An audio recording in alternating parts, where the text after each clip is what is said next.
नमस्कार, मैं हूं आपके साथ पूजा कविया गोमा। एपीएन के लोकप्रिय कानूनी प्रोग्राम लीगल हेल्पलाइन में आप सभी का स्वागत है। इसमें हमारे कानूनी विशेषज्ञ रोजमर्रा की जिंदगी की समस्याओं से जुड़े कानूनी मसलों पर आपकी शंकाओं का समाधान करेंगे। आप फोन करके कानूनी राय ले सकते हैं। आज हम आपको महिलाओं की प्रॉपर्टी में अधिकार के बारे में जानकारी देंगे। संपत्ति को लेकर महिलाओं को क्या अधिकार मिले हुए हैं, उनके बारे में हर महिला, बहू, बेटी को पता होना चाहिए। महिलाओं को संपत्ति से जुड़े कई अधिकार मिले हुए हैं। सुप्रीम कोर्ट ने कहा है कि हिंदू विधवा के मायके वालों को अजनबी नहीं कहा जा सकता और उसकी संपत्ति उन्हें दी जा सकती है। पिछले 1 साल तक और अहम फैसले में अदालत ने कहा था कि पिता की संपत्ति पर बेटी का भी उतना ही हक होता है जितना का बेटे का अधिकार होता है। यह अधिकार तब भी बरकरार रहेगा चाहे हिंदू उत्तराधिकारी अधिनियम 2005 लागू होने से पहले पिता की मृत्यु हो गई हो। आइए जानते हैं कि कानूनी सलाह के बारे में जो हर बेटी हर महिला के काम की है। हिंदू लॉ में संपत्ति को 2 श्रेणियों में बांटा गया है, पैतृक और स्वअर्जित पैतृक। ये संपत्ति 4 पीढ़ी पहले तक पुरुषों की वैसी अर्जित संपत्तियों में आती है जिनका कभी बंटवारा नहीं हुआ हो। वहीं भारत में मुसलमानों के संपत्ति अधिकार सूचीबद्ध नहीं है। ये तो थी कुछ बुनियादी जानकारी। विस्तार में हमारे आज के कानूनी विशेषज्ञ अधिवक्ता अवनीश सिन्हा जी आपको जानकारी देंगे। अवनीश जी आपको महिलाओं के प्रॉपर्टी के अधिकार से जुड़े तमाम कानूनी पहलुओं की जानकारी देंगे। अगर आपका महिलाओं की प्रॉपर्टी में अधिकार से जुड़ा कोई भी सवाल है तो आप फोन करके कानूनी राय ले सकते हैं। हमारा फोन नंबर आपकी टेलीविजन स्क्रीन पर अब फ्लैश हो रहा है। हमारा फोन नंबर है 012061279337। इसके अलावा एक और अन्य नंबर 012061279338। इन नंबर्स पर आप कॉल कर सकते हैं। कॉल करके संपत्ति से जुड़े महिलाओं के कानूनी अधिकार जान सकते हैं। फिर एक खास मेहमान हमारे साथ जुड़ चुके हैं। बहुत स्वागत है अवनीश जी आपका कार्यक्रम में। सबसे पहले आपसे जानना चाहेंगे, क्या हिंदू उत्तराधिकार अधिनियम क्या कहता है, इसकी पूरी परिभाषा क्या है? देखिए, ये हिंदू अधिकार अधिनियम या हिंदू सक्सेशन एक्ट जिसे कहते हैं, ये 1956 में बना था। इसमें कैसे आपके प्रॉपर्टी, बुजुर्गों की प्रॉपर्टी कैसे सक्सेशन में लोगों को मिलेगी, बेटों को मिलेगी, ये 56 में बनाई गई थी। इसके बाद इसका अमेंडमेंट हुआ 2004 में।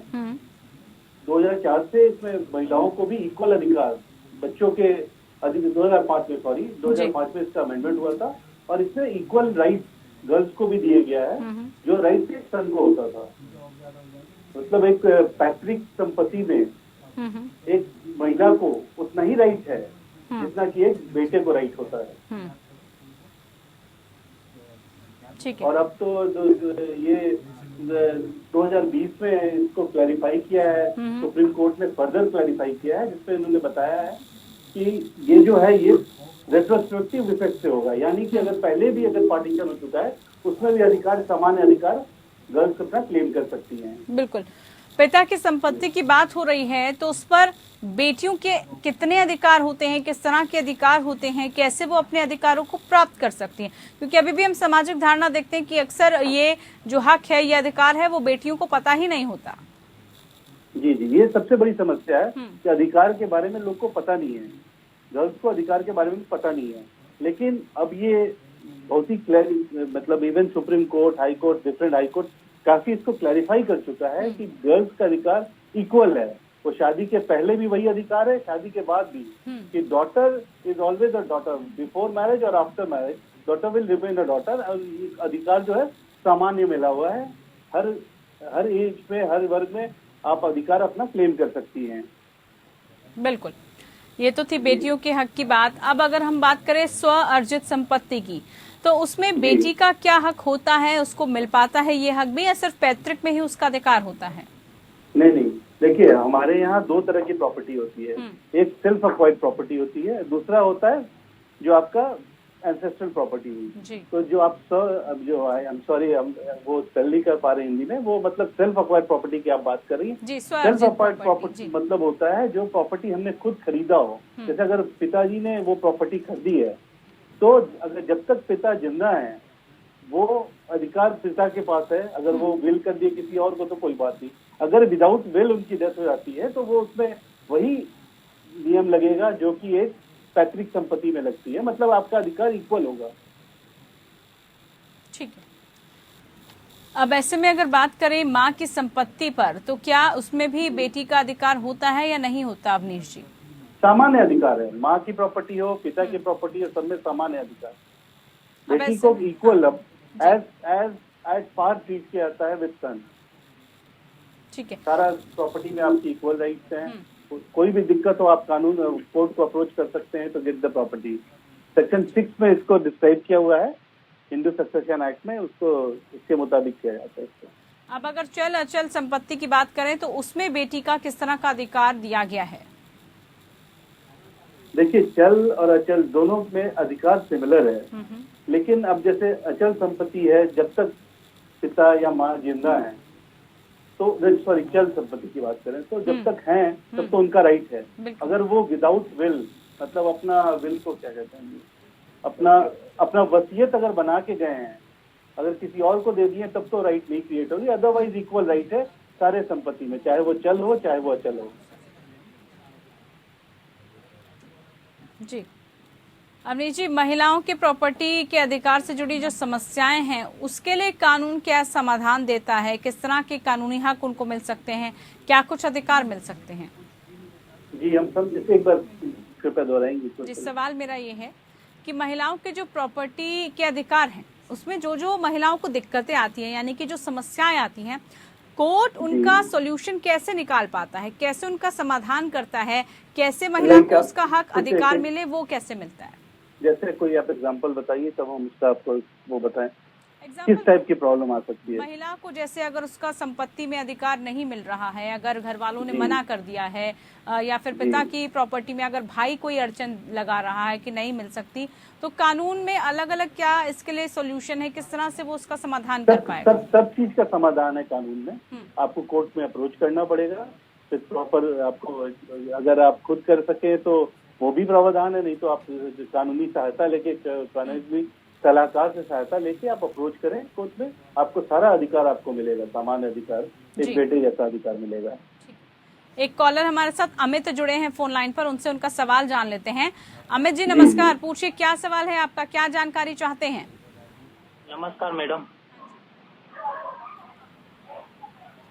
बोलिए अमित जी, सवाल पूछिए। मेरी मम्मी का औरंगाबाद में, हाँ, वहाँ पर प्रॉपर्टी है करोड़ों की। हाँ, उनकी मम्मी एक्सपायर हो गई है, तो मेरी मम्मी को कुछ मिल नहीं पा रहा है। तो अभी मिलेगा सही जो मेरे मम्मी का है, मेरे मामा लोग नहीं दे रहे, मिल पाएगा?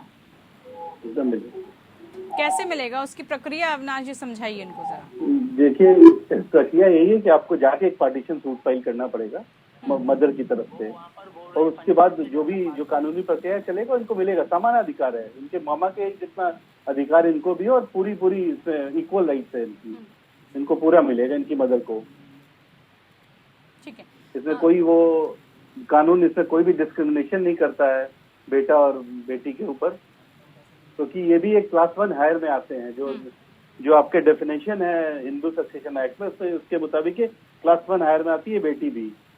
तो इनको सामान्य अधिकार है इनको, लेकिन हाँ, बिना कोर्ट अप्रोच की अगर मामा नहीं दे रहे तो नहीं मिल सकता है, तो इनको कोर्ट में जाना पड़ेगा और अपने अधिकार का मांग करना पड़ेगा कोर्ट में।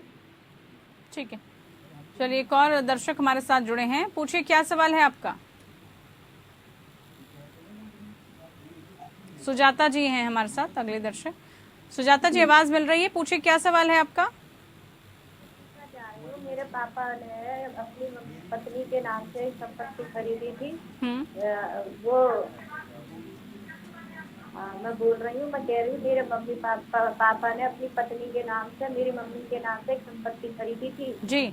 और उनकी मम्मी की, हमारी जीते जी इच्छा थी कि मेरे जीते जी मैं मालकिन रहूंगी, मेरे मरने के बाद मेरी लड़की मालकिन रहेगी, यानी कि मैं रहूंगी। तो वो वाली रजिस्टर वसीयत भी है, जो पापा ने रजिस्टर वसीयत करी वो भी है। लेकिन जब हम सेल आउट करते हैं तो लोग ये कहते हैं, जितने भी सदस्य हैं, या तो सबके साइन दीजिए, नहीं तो अपने साइन से लेना है, तो कपड़ियों के वहाँ में लेना कुछ कहते हैं। ऐसा क्यों है? मैडम, इसका प्रश्न समझ नहीं है, थोड़ा आप क्लैरिफाई कर देंगे। अवनीश जी, इनका सवाल यह है कि इनकी माँ के नाम पे जो प्रॉपर्टी थी वो अब इनके नाम पर है, लेकिन जब बेचने की बारी आती है तो वो लोग कहते हैं कि या तो उसमें सबके साइन करवाइए कि आप ही की प्रॉपर्टी है, वरना कौड़ियों के भाव में बिकने के लिए बोलते हैं। मतलब जो उसकी जायज कीमत है वो उनको नहीं मिल पा रही है। ऐसा क्यों हो रहा है? कैसे मिला माँ से प्रॉपर्टी? क्या वो विल करके गई हैं या उनके सामने गिफ्ट करी है? क्या कैसे किया है? कैसे आई है प्रॉपर्टी मिली आपको? जी रजिस्टर्ड जो है करी है आपकी? हाँ, पापा ने अपनी जी कर दी थी कि मेरी लड़की के नाम है, अपनी की पत्नी की इच्छा अनुसार रजिस्टर्ड जो है वसीयत दी गई है इनको। हाँ, मेरे पापा ने करी थी कि अपनी पत्नी के अनुसार मेरी रजिस्टर्ड वसीयत है कि मेरी पत्नी की इच्छा थी कि मरने के बाद मेरी लड़की होगी उसकी हकदार। तो क्या दिक्कत आ रही है? प्रॉपर्टी बेच नहीं पा रही है? मैं ये जानना चाहती हूँ ऐसा क्यों है कि 1 करोड़ में बिकती है तो कहते हैं सब भाइयों के साइन दीजिए, अगर 40 लाख में कहते हैं तो कहते हैं तो अपने आप कर लीजिए, अकेले में हो जाएगा साइन। ऐसा क्यों? मतलब सभी भाइयों के साइन मांगते हैं कि अगर आपको जायज इसकी कीमत मिलेगी तो सबके साइन चाहिए। हाँ, और कौड़ियों के भाव में लेना तो अकेले में कर दूं साइन। ऐसा क्यों हो गया? जी, एक्चुअली देखिए, अगर विल होता है, वसीयत बनता है, तो वसीयत का प्रोबेट कराना पड़ता है। अगर किस स्टेट से, आई डोंट नो, अगर दिल्ली से है तो प्रोबेट की जरूरत नहीं है, फिर भी कोर्ट में जाके। जी, सुजाता जी से पूछ लेते हैं। सुजाता जी कहाँ से बोल रहे हैं? संबल डिस्ट्रिक्ट यूपी से, उत्तर प्रदेश से। उनको प्रोबेट कराना पड़ेगा। प्रोबेट कराएंगे तो वो सब कोर्ट में जाना पड़ेगा, कोर्ट में एक प्रोबेट का केस फाइल करना पड़ेगा, जिसके बाद सबको आके अपने आप नो ऑब्जेक्शन देंगे, सबको नोटिस जाएगी, तो एक बार प्रॉपर्टी क्लीन हो जाएगी तब वो बिक जाएगी। देखिए, विल का पर्पस ये होता है कि जो हम अगर विल करके जा रहे हैं तो मेरी इच्छा वो है, वो इच्छा का पालन होना चाहिए, लेकिन कोर्ट को भी ये देखना पड़ेगा विल सही है या जल्दबाजी से बनाई हुई है। इस चीज को दूर करने के लिए ये प्रावधान किया गया कानून में कि ये जो डॉक्यूमेंट है वो सही डॉक्यूमेंट है। इसीलिए आपको एक बार कोर्ट जाना पड़ेगा और वहां सब बाकी सब आके वो अपने आप खुद ब खुद नो ऑब्जेक्शन देके जाएंगे। विल प्रूव हो जाएगा एक बार, तब इनकी प्रॉपर्टी हो जाएगी। ठीक है विका, बात आज महिलाओं के कानूनी अधिकार की, प्रॉपर्टी में उनका किस तरह का अधिकार है उसको लेकर हम जानकारी प्राप्त कर रहे हैं। अगला सवाल आपसे पूछना चाहेंगे अवनीश जी कि दूसरी पत्नी की प्रॉपर्टी में अगर हम अधिकारों की बात करते हैं तो कितना अधिकार उनको मिलता है या मिल पाता है, नहीं मिल पाता? देखिए, दूसरी पत्नी का अगर हिंदू में आप बात करती हैं तो कोई राइट नहीं। अगर लीगली वेडेड है तब राइट क्रिएट हो जाता है, अदरवाइज कोई राइट नहीं मिलती उनको अगर इलीगली, क्योंकि हमारे यहाँ मोनोगैमी का वो है, पॉलीगैमी का सिस्टम नहीं अलाउड है हिंदू सक्सेशन एक्ट में। तो अगर जी ठीक है, बेटे की प्रॉपर्टी की बात करें तो बेटे की प्रॉपर्टी पर क्या माँ का अधिकार होता है, और अगर होता है तो किस तरह का अधिकार है? बेटे की प्रॉपर्टी में जी, आपका सवाल? बेटे की प्रॉपर्टी पर क्या माँ का अधिकार होता है? जी, अगर माइनर सन है, अगर माइनर है सन तो और फादर अलाइव है तब तक उसको at part natural guardian. Actually हमारे हिंदू लॉ में फादर को नेचुरल गार्जियन ट्रीट किया जाता है, तो जब तक माइनर है तब तक राइट नहीं क्रिएट होता है। लेकिन अगर फादर नहीं है तब उसके प्रॉपर्टी में इक्वल राइट होता है, मदर को ही मिलता है उसके बेटे के बाद। ठीक है, पैतृक और स्वार्जित क्या है, कैसे इस पर महिलाओं का अधिकार हो सकता है? जैसे आप अभी डिस्क्राइब भी कर रहे थे कि कुछ पैतृक संपत्ति होती है और कुछ जो खुद के द्वारा अर्जित की होती है, वो कैसे अधिकार जो है डिफरेंशिएट किए जाते हैं? देखिए, पैतृक संपत्ति वो हुई जो आपके पूर्वजों से आई हुई है, एंसेस्टर्स से आई हुई है। अब 1 जनरेशन, 2 जनरेशन, 3 जनरेशन वो चली आ रही है, उस पे महिलाओं का इक्वल अधिकार है आफ्टर 2005 अमेंडमेंट पैतृक संपत्ति में। उसके पहले जो 1956 का एक्ट था उसमें उनको अधिकार नहीं था उस चीज पे, लेकिन हम वो अधिकार सामान्य अधिकार दे दिया सन के बराबर।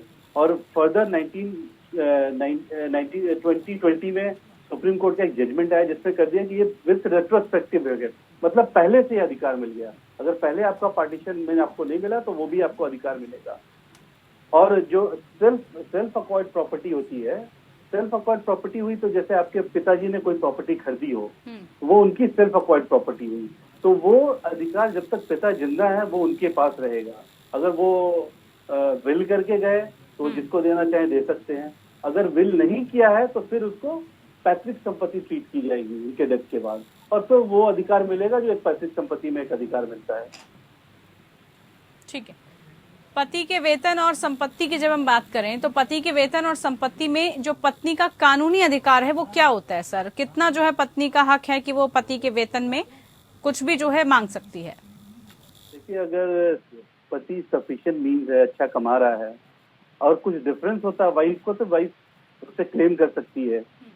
और जहाँ तक सुप्रीम कोर्ट का वो है लेटेस्ट वो है कि आपको मैक्सिमम 25% ऑफ पति का पे से क्लेम कर सकती है वाइफ। और हमारे यहाँ प्रावधान है इसमें, सेक्शन 125 है सीआरपीसी का, उसमें इसका प्रावधान दिया गया है। उसको उसके थ्रू आप कोर्ट में अप्रोच कीजिए और you file a case for maintenance and you will be awarded suitable maintenance by the court after hearing both the party. जी, अब घरेलू खर्चों की बात करें तो घरेलू खर्चों के लिए क्या पति से मासिक रखरखाव भी मिल सकता है? उसका भी क्या कुछ प्रतिशत होता है? देखिए, अगर सब चीज नॉर्मल चल रहा है, पति पत्नी का अच्छा रिलेशन, तो खुद वो मेंटेन करेंगे एक दूसरे को। लेकिन अगर दोनों के बीच में डिफरेंस है तो पत्नी का राइट है कि पति से वो क्लेम करे, और पति का ड्यूटी है कि उसको मेंटेन करना है अपनी वाइफ को। कितना परसेंट होता है वो अगर बात करें? देखिए, परसेंट नहीं है, लेकिन मैक्सिमम 25% ऑफ हस्बैंड का पे का वो अवॉर्ड करता है कोर्ट। ठीक है। अब मुस्लिम निजी कानून की बात करते हैं। अवनीश जी, मुस्लिम निजी कानून के तहत जो पारिवारिक संपत्ति है उसमें भी क्या महिलाओं का हक होता है? किस तरह का हक है उनका? मुस्लिम में राइट पहले से दिया हुआ है उन लोगों को। वो है कि अगर एसेस्टेड प्रॉपर्टी में और नॉन एसेट मतलब सेल्फ एक्वायर्ड प्रॉपर्टी में डिफरेंस नहीं है उनमें, वो दोनों को इक्वल ट्रीट करती है। और अगर उसमें मतलब सन को मिलता है हाफ और उसका आधा मिलता है मुस्लिम को, वुमेन को, मुस्लिम वुमेन को। बिल्कुल। अवनीश जी, आपने तमाम सवालों के जवाब दिए और बताया कि किस तरह की संपत्ति में अधिकार महिलाओं का होता है। उसके लिए बहुत शुक्रिया, आप हमारे साथ जुड़कर तमाम सवालों के जवाब दिए। अब सीधा चलिए, इसी के साथ इतना ही। नमस्कार।